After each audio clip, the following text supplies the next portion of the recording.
30 अंक नीचे इस वक्त एचडीएफसी निफ्टी कारोबार कर रहा है, लेकिन स्टॉक स्पेसिफिक एक्शन आपको अगर आप देखें मंदी और तेजी के बहुत सारे मिलेंगे इस वक्त है। मैं एक बार अब फार्मा की शुरुआत करता हूँ। देखिए फार्मा में एक दो स्टॉक्स अपने रडार पे जरूर रखिएगा। एक तो बायोकॉन, दूसरा डिशमैन। बायोकॉन देखिए थोड़ा सा रिस्की तो हो गया है, लेकिन इस वक्त रिस्की चीज़ चल रही है, स्ट्रेंथ बिक रही है इस वक्त बाजार में, और खरीदार अगर आप देखें लाइन लगा के खड़े हैं। कल स्टॉक भले अगर आप देखें 847 का हाई लगा के थोड़ा सा रिट्रेस हुआ, लेकिन जरा प्लीज़ एक बार आप इसके 6 मंथ चार्ट को दिखाएंगे जरा। एक टिपिकल फ्लैग था, टिपिकल फ्लैग। एक स्ट्रॉन्ग मूव फ्लैग में क्या होता है, एक स्ट्रॉन्ग मूव, एक वर्टिकल राइज, उसके बाद थोड़े दिन अगर आप देखें रेंज में रहना, और उसके बाद रेंज को फिर हायर साइड पे काट देना। एक आप डिशमैन दिखाइए। आपको याद है मैं 5 दिन से आपको डिशमैन बता रहा हूँ। डिशमैन देखिए रेस्ट्रिक्टेड डाउन साइन बेस बनाने के बाद स्टॉक निकलना, कल ऑलमोस्ट आप देखिए 176 हिट करके आ गया, 152 से आपको बता रहा हूँ। सुमित, ये 2 स्टॉक्स मैंने आपकी स्क्रीन पर रखे, इसमें से अभी भी सबसे अच्छा और स्ट्रॉन्ग मूव आपको कहाँ लगता है कि ड्यू है अभी? वीरेंद्र, मुझे लगता है आप टेक्निकल्स बहुत अच्छे से ट्रैक करते हैं और आपने एक अच्छे से समझाया भी है टेक्निकल्स को लेके। पहले अगर अभी देखेंगे तो डिशमैन अच्छा लग रहा है स्टॉक ने नीचे में 130-135 के लेवल से एक वन साइड 167 तक का मूव हमको दिखाया है, बट अभी भी स्टॉक में ऊपर स्टीम लेफ्ट है। 180 इमीडिएट पहला पड़ाव रहेगा स्टॉक का, और 180 अगर ब्रेक करता है तो ये स्टॉक 200 का लेवल दिखाएगा आने वाले दिनों में।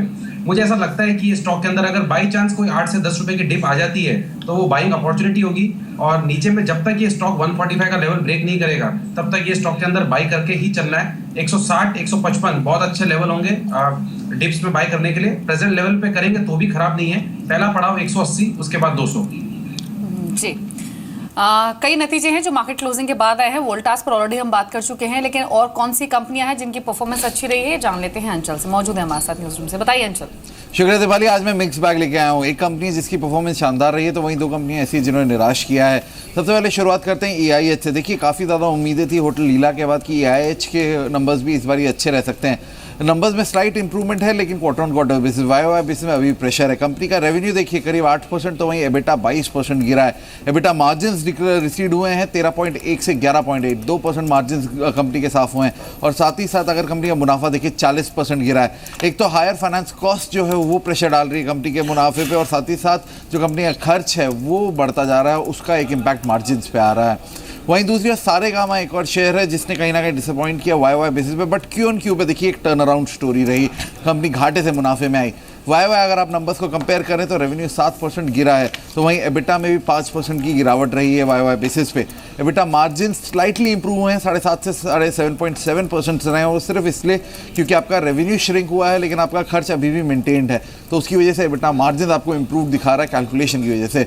लेकिन मुनाफे की जहाँ तक बात है 34% वाई बेसिस में मुनाफा गिरा है, बट क्यू टर्न अराउंड देखने को मिला है। कंपनी में दिक्कतें हैं रॉयल्टी पेमेंट की। देखिए इस बार भी रॉयल्टी पेमेंट बढ़ा है जिसने प्रेशर डाला है, अदरवाइज कंपनी का कामकाज अब स्ट्रीमलाइन होता हुआ दिख रहा है। लेकिन एक अच्छी चीज़ है, कंपनी ने अपने ब्याज लागत को घटाया है, वो आगे चल के कंपनी को फायदा देती हुई दिखेगी। और लास्टली विमप्लास्ट, एक शानदार सेट ऑफ नंबर्स कंपनी ने पोस्ट किए हैं। रेवेन्यू 14.5% करीब 15% बढ़ा है, तो वहीं एबिटा में 41% की जंप देखने को मिली है। एबिटा मार्जिन्स भी 18.5 से अब सीधा 22.7 हो गए हैं, और मुनाफे की जहाँ तक बात है वो करीब 44% बढ़ा है। इकलौती जो बैड फैक्टर पूरे नतीजों में था वो ये था कि कंपनी जो अन्य आए हैं वो डबल हो गई है, जिसकी वजह से कहीं ना कहीं थोड़ा सपोर्ट मुनाफे को ज़रूर मिला है। लेकिन अगर उसे एडजस्ट करते हैं उसके बावजूद भी एक हेल्दी गेन कंपनी के मुनाफे में रही है। और एक अच्छी चीज़ ये है कि हायर टैक्स पे आउट था, उसके बावजूद भी कंपनी का मुनाफा क्वांटम से बढ़ा है। शुक्रिया अंचल आपका। तो अंचल ने कुछ अर्निंग्स बताए हैं, और जो नतीजे अच्छे रहे हैं इन छोटे नंबर्स में, उनमें JHS एवनगार्ड, उगर शुगर और TCI डेवलपर्स हैं। लेकिन राकेश, इन तीनों स्टॉक्स में से कोई स्टॉक आप चुनेंगे आज लॉन्ग ट्रेड के लिहाज से जहां पर नतीजे अच्छे दिखे हैं? देखिए TCI डेवलपर का टेक्निकल स्ट्रक्चर अच्छा है। नीचे में 354, 355 एक बेस है, ऊपर में 388 एक रेजिस्टेंस है। यहाँ तक की रैली इसके अंदर देखने को मिल सकती है। उगर शुगर की बात करें तो इधर भी टेक्निकल स्ट्रक्चर अच्छा है। स्टॉक में नीचे में 61 रुपये, 60 रुपये एक अच्छा सपोर्ट है। स्टॉक ऑलरेडी नए लाइफ टाइम हाइस पे चल रहा है। गिरावट पे स्टॉक को बाई किया जा सकता है। जी चलिए, अब कुछ देर में ऑप्शन स्ट्रेटेजी भी आपको बताऊंगा मैं यहाँ पर, लेकिन उससे पहले 1-2 ट्रेड्स और जोड़ लेते हैं। महेश, इस अर्निंग सीजन में जो अब तक आपको सरप्राइजेस लगे, पॉजिटिव सरप्राइजेस, और जहाँ पे एक चीज़ है कि अर्निंग्स अच्छी है लेकिन आई थिंक प्राइस जो है वो ओवरशूट नहीं हुआ है अब तक। दैट मीन्स अभी भी अगर आप देखें प्राइस और अर्निंग्स और प्रोजेक्टेड टारगेट्स में अगर आप देखें एक डिफरेंशियल है, काफ़ी बड़ा डिफरेंशियल है। एज ए इन्वेस्टर आपको उसे चेज करना चाहिए। कौन कौन से स्टॉक्स हैं वो मयूरेश?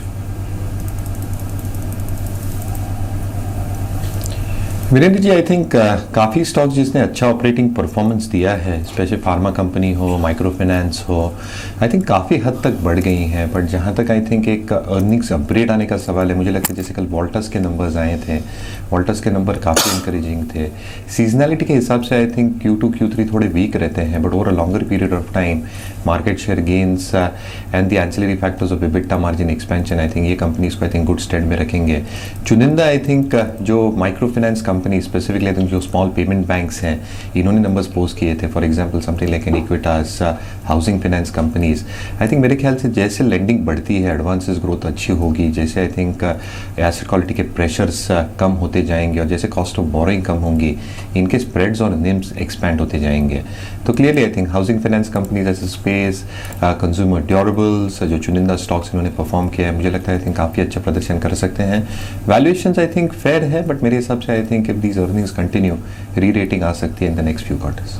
जी, इसके अलावा टाटा मोटर्स पर आज आप फिर से नजर रखें, क्योंकि जो JLR के सेल्स नंबर्स आए हैं वो अब फिर से स्ट्रॉन्ग रहे हैं। अगर आप सबसे पहले यूएस की टोटल JLR सेल्स देखेंगे तो 47% की बढ़त देखी गई है।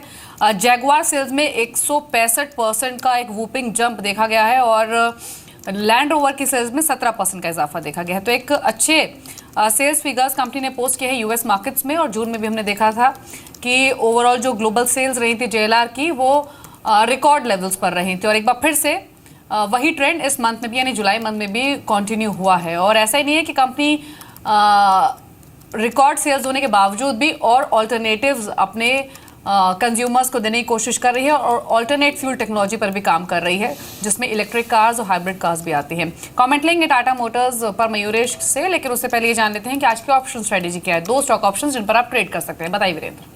जी, अगर आप देखिए 2 ट्रेड्स हैं आज। देखिए आज सुबह हमने जिस स्पेस की बात सबसे ज़्यादा करी, FMCG, HUL, याद रखिए HUL 942 के कॉल ऑप्शन आपको खरीदने हैं विद अ पॉसिबल रेंज 18, और यहाँ पर पैसा बन सकता है। देखिए इस सीरीज़ के शुरुआती 15 दिन आपको बिलोंग करते हैं, तो और वॉलिटिलिटी अगर आप देखें इस वक्त कम ही है इन स्टॉक्स में, स्मूथ रन है, तो बहुत एक्सपेंसिव ऑप्शन नहीं है ये। 28 रुपये के लक्ष्य के लिए 13 रुपये के स्टॉप लॉस के साथ आप HUL की कॉल लेके जा सकते हैं। मोमेंटम स्टॉक में है। और हेक्सावेयर मिड कैप आईटी में आई थिंक सुमित ने इसका जिक्र भी किया था, अभी क्लियर कट ब्रेकआउट नहीं है, मैंडेट नहीं दिया कि बॉस मैं चलूंगा नहीं चलूंगा, और इसीलिए मैं देखिए यहाँ पे ऑप्शन से काम करना चाहता हूँ। मैं कैश को नहीं, मैं फ्यूचर को छेड़ रहा हूँ यहाँ पर।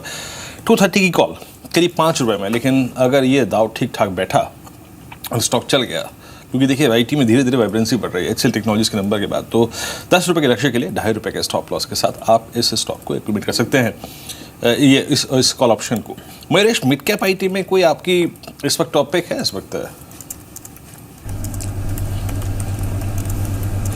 नहीं, जैसे नतीजे आए थे वीरेंद्र जी, मेरे ख्याल से आई थिंक थोड़ा स्लगिशनेस दिख सकता है Q2 में, लेकिन आई थिंक परसिस्टेंट, माइंडट्री जैसे स्टॉक नीच बिजनेसेस में हैं, और अगर ये नीच बिजनेसेस कंटिन्यू करेंगे ग्रो होना over the next few quarters, हालांकि आई थिंक प्रिजम्पशन यही है कि Q3 Q4 सीजनैलिटी के हिसाब से वीक रहेगा काफ़ी कंपनियों के लिए, जो एक ट्रेडिशनल सेटअप होता है, और Q2 में कितना प्रदर्शन देख पाएंगे।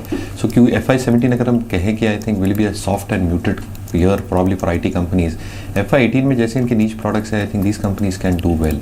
इसलिए मेरे ख्याल से I think long term investors can look at this stocks, लेकिन थोड़ा डिक्लाइंस की राह देखें। I think there is no need to rush into these stocks at this point. जी, टाटा मोटर्स के भी हमने बात की थी। जुलाई मंथ में स्ट्रॉन्ग यूएस सेल्स नंबर्स रहे हैं JLR के, 47% की वूपिंग ग्रोथ देखी गई है।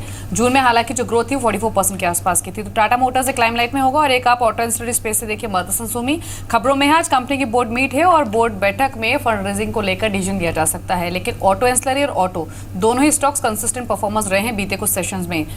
राकेश, ऑटो और ऑटो एंसिलरी दोनों ही स्पेस से एक ट्रेडिंग आइडिया आपकी ओर से क्या रहेगा? देखिए, ऑटो इंश्योरेंस में तो अभी कुछ बाय नहीं करना चाहूँगा, बट मौजूदा स्तरों पे अगर ऑटो में कुछ बाय करना है तो मुझे हीरो मोटर कॉर्प काफ़ी अच्छा लग रहा है। मुझे लग रहा है नतीजों से पहले इस स्टॉक के अंदर 3400 के प्राइजेस देखने को मिल सकते हैं। नीचे में आप देखें तो 3170, 3180 का अच्छा सपोर्ट है। उसके स्टॉप लॉस के साथ हीरो मोटर कॉर्प को बाय किया जा सकता है 3400 के लक्ष्य के लिए। एक दो स्टॉक्स अगर आप देखें इंडेक्स की, उन पर बात मैं कर लेता हूँ थोड़ा सा। ONGC और आई थिंक एक और स्टॉक जिसको मैं कल देख रहा था, पहले ONGC भी बात कर लेते हैं। राकेश के लिए ओएनजीसी लोअर रेंजेस से निकलने की कोशिश कर रहा था। अब देखिए 241 स्ट्राइक करने के बाद सडन फॉल, स्टॉक नीचे आया। लेकिन अच्छी बात ये थी कि आप देखिए कल के लो में या फिर पिछले 10 सेशन के लो में एक अच्छी बात थी कि इसने मार्च, अप्रैल, मई, जून, जुलाई का जो हायर एज था, दैट मीन्स जो कि अब बेस है, जो कि अब सपोर्ट है, उसको वॉलेट नहीं कर रहा, उससे एक पुल बैक देने की टेंडेंसी को डेवलप कर रहा है। आप इंटरेस्टेड है इसमें किसी छोटे पुल बैक ट्वीट के लिए? देखिए वीरेंद्र, टेक्निकली स्ट्रक्चर अच्छा है, नीचे में 217 218 एक बेस है और टेक्निकली स्टॉक रैली ले सकता है, बट हम अपने क्लाइंट्स को रिकमेंड नहीं करेंगे क्योंकि वीरेंद्र एक ये टेक्निकल पिक्चर इसकी ठीक है, बट मेरा ऐसा मानना है दूसरे अच्छे विकल्प मार्केट में उपलब्ध हैं, इसमें पुल बैक रूल आउट नहीं किया जा सकता है। चलिए 9 बजे हैं, अब हर रोज की तरह शेबज़ा लाइव कहीं रोकते हैं।